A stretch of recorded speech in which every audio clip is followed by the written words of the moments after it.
Friends, I'm going to teach what is the role of the Britishers in the colonial in the forest areas. You see the how did the colonial rule affected the tribals' life? उनके जीवन पर क्या प्रभाव पड़ा? colonial औपनिवेशिक काल में tribals लोगों पे उनके जीवन पर क्या प्रभाव पड़ा? बहुत ज़्यादा इफेक्टेड हुए वो लोग, क्योंकि बहुत से इलाकों में उनका कब्जा हो गया था और वो चाहते थे कि उस इलाके में जो भी उनके चीफ थे, जो भी मुखिया थे, जो भी लोग थे, उनकी रूल्स को माने। इसलिए उन्होंने क्या किया, उस पूरे इलाकों को कैप्चर कर लिया और ऑक्युपाई करने का प्रयास किया। और जिन इलाकों में जो मुखिया थे उनके ऊपर बहुत सी बंदिशें लगा दी गई। बंदिशें इस तरह की थी कि वो उनकी देखभाल करेंगे, खेतों की नापजोख करेंगे और नापजोख के साथ जो है वो जो आमदनी होगी, आमदनी का कुछ हिस्सा जो है रेंट के रूप में वो ब्रिटिशर्स को देंगे। इस तरह से बड़े पैमाने पर जो ट्राइबलशिप थे वहां पर वो कंट्रोल नहीं कर पाए।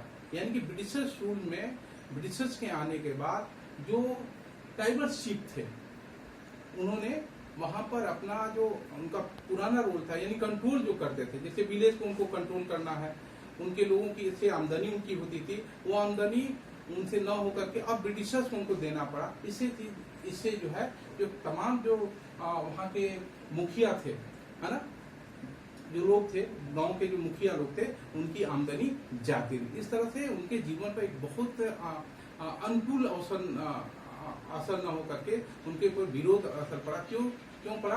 क्योंकि वे जो उनके ऊपर जो आमदनी होती थी वो आमदनी उनकी जाती है। Second is the what happened to the shifting cultivation. Shifting cultivator क्या था? झूम की खेती, मतलब एक जगह से दूसरी जगह बर्न करके ऐस जो होता था, ऐस जो है उन्होंने डिपोजिट करके क्या करना, उस पर छिड़काव करके वो फर्टाइल लैंड में बदल जाती थी। ब्रिटिशर जब यहाँ पर ऑक्युपाई किए, खासतौर से झारखंड एरिया में, छत्तीसगढ़ एरिया में, नॉर्थ ईस्ट के असम के एरिया में, तो उन्होंने उनको पूरे एरिया को कैप्चर कर उनको मनाही कर दिया। अब इनके जीवन पर भी बहुत प्रभाव पड़ा। कई जगहों पर क्या हुआ कि शिफ्टिंग कल्टीवेशन को रोक लगाने का प्रयास किया गया। इससे बड़े पैमाने पर बहुत जगह पर जो वहाँ के जो ट्राइबल्स लोग थे उन्होंने विरोध करना शुरू किया। इसका एक असर ये हुआ कि 1906 में असम में इसके अगेंस्ट में फॉरेस्ट रूल्स लाया गया, उसके अगेंस्ट में विरोध हुआ। और बाद में 1930 में जो central part of the India था, वहां के किसानों ने भी इसका बड़े पैमाने पर विरोध किया। तो इसके विरोध का असर ये हुआ कि बड़े पैमाने पर जो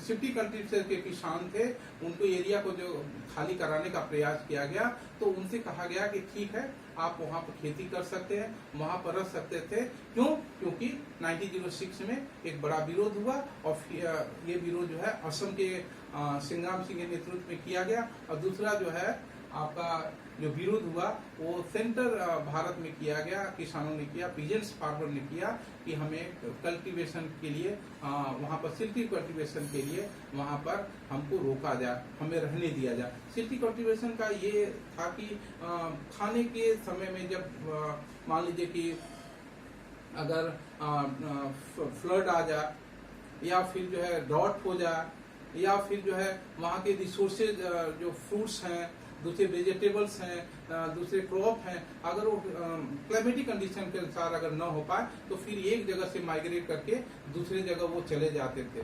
तो इस तरह से बड़े पैमाने पर उनके जीवन पर प्रभाव पड़ा, क्योंकि ये ब्रिटिशर चाहते थे कि वहां से ये लोग हट जाए और दूसरी जगह ये चले जाएं। अब इनके आजीविका का साधन क्या था? जो फॉरेस्ट पीपल थे उनकी आजीविका का साधन क्या था? Only the dependent on the fruits, vegetable, animals.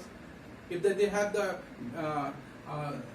occupy that area, Britishers occupy the area, they have facing a lot of problem by the forest people. तो ये तमाम तरह की समस्याएं थी, उसकी वजह से इनके जीवन पे बहुत ज्यादा प्रभाव पड़ा, क्योंकि एक जगह से दूसरे जगह इनको भेजा गया। थैंक यू, आज इतने के लिए।